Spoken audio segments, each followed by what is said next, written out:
Sa una mapapansin nga natin ng isang pamilya na nagpapakuha ng litrato, pero kung mapapansin nga natin sa likuran ay makikita natin ng isang kaluluwa na hindi ganun malinaw na makikita, pero ito ay malinaw na isang kaluluwa.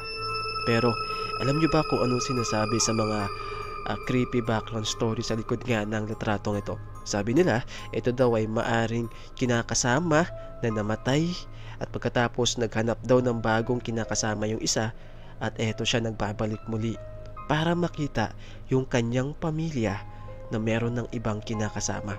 Ikaw, kapag namatay ka ba at nawala ka sa mundo, muli ka bang babalik sa mundong ito kahit na isa ka na lamang kaluluwa o multo para makita ang pamilya mo? Pero paano kung ang pamilya mo ay meron ng ibang kinakasama o meron ng ipinagpalit para sa'yo? Anong mararamdaman mo bilang isang multo? Maiiyak ka ba? Malulungkot? Comment down below.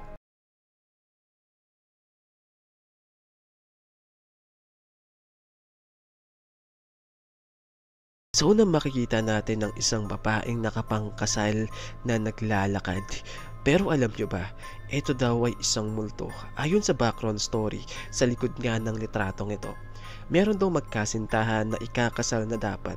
Nasa loob na ng simbahan, merong isang pangyayari na hindi inaasahan ng lahat. Nung papunta na ang mag-asawa sa lugar kung saan gaganapin ang kanilang honeymoon, ay naaksidente daw ang kanilang sinasakyan at eventually namatay nga yung babae. Makalipas nga ang ilang buwan, ay nakuhanan nga ang litratong ito. Ayon nga sa lalaki, ay nagpapakita daw yung kanyang asawa na nakasuot pa ng pangkasal. Grabe, 'di ba? Yung tipong pupunta na kayo sa lugar para mag-honeymoon, tapos naaberya pa dahil nga sa isang insidente.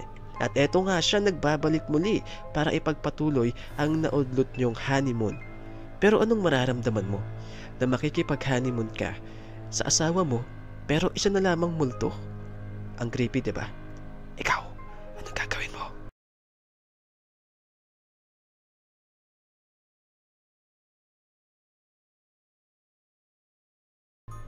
Ito yung tipo na until death do us part.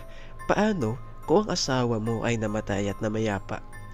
Matatakot ka ba kung magbabalik siya muli sa'yo bilang isang kaluluwa o multo? At dito, papatunayan niya sa'yo kung gaano kalaki ang minamahal niya para sa'yo. Dahil kahit patay na siya ay muli siyang magbabalik para sa'yo. Ito nga ang nakita sa isang litrato kung saan isang matanda nga ang nagpapakuha ng litrato.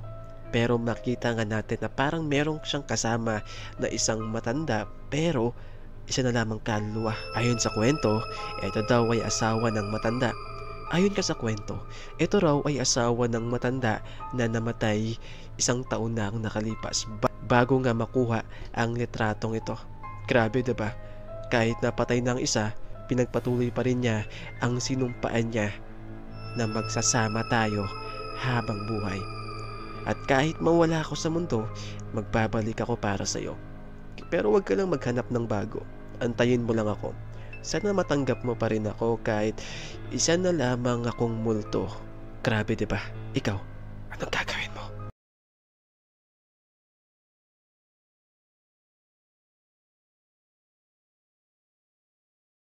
Paano kung pupunta ka lamang sa ilog para maliko ng gabi? Tapos ito yung makakasalubong mo, 'di ba? Hindi mo alam kung tao ba ito o isa itong elemento kasi nga naman isang babae ang biglang magpapakita sa gitna ng dilim, 'di ba? Pero ikaw ang tatanungin ko, paano nga kung makasalubong mo ito? Hindi mo alam kung ito ba ay elemento pero sabihin na natin na ito ay isang elemento at nag-anyang tao at makakasalubong mo sa gitna ng gabi sa gubat. Anong gagawin mo? Comment down below.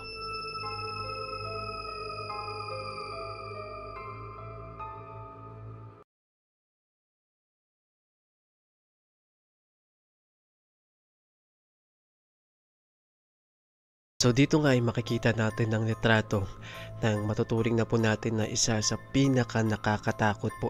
Kasi nga po, sangkot po dito mga ghost project yung mga multo.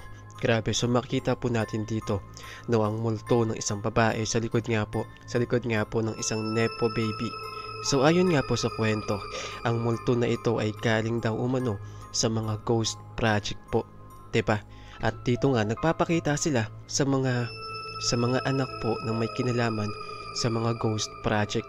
So grabe po, sinasabi nila na ito daw yung mga proyekto o tao na namatay, kaya po sila tinatawag na ghost project as the ghost people. Pero grabe no, nakakatakot.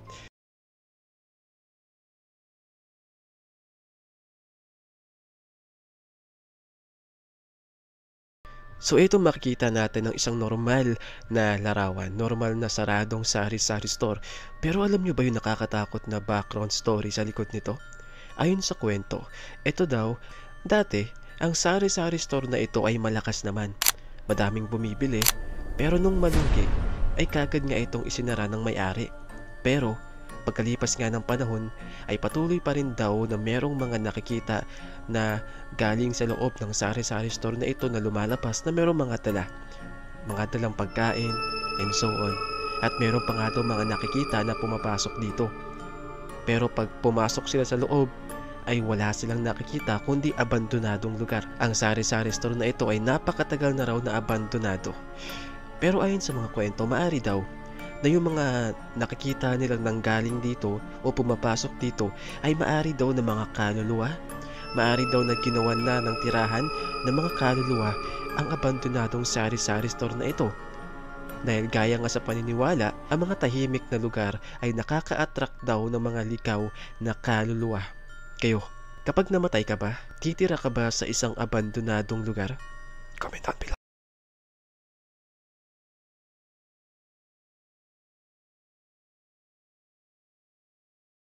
So ito makikita nga natin ang litrato ng isang figura na nakasilip sa may bintana. Walang katiyakan kung ito ba ay tao o isang multo, pero ayon nga sa kwento, ito daw ay isang kaluluwa na sumisilip sa loob ng bintana. Dito raw siya namayapa at dito ang kanyang kaluluwa ay patuloy na nananatili at nakamasid lamang sa mga taong dumadaan, sa mga taong masaya na habang siya ay nakatitig lamang sa kawalan. Parang ikaw, patuloy mo siyang pinagmamasdan kahit masaya na siya sa piling ng kanyang minamahal. I never thought it would end this way.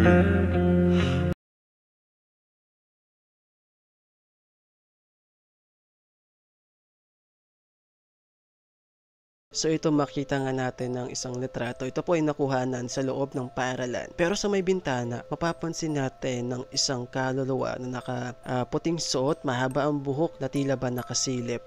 Nakakatakot, diba? Kasi alam naman natin na ang ilang mga paaralan sa ating bansa ay napabalot ng kababalagan. Kaya ka nga nagpunta ng paaralan para matuto. Pero sa ibang aspeto, nakakatakot pala. Parang ikaw, natuto kang magmahal at natuto ka ding matakot na baka iwan ka niya sa kawalan.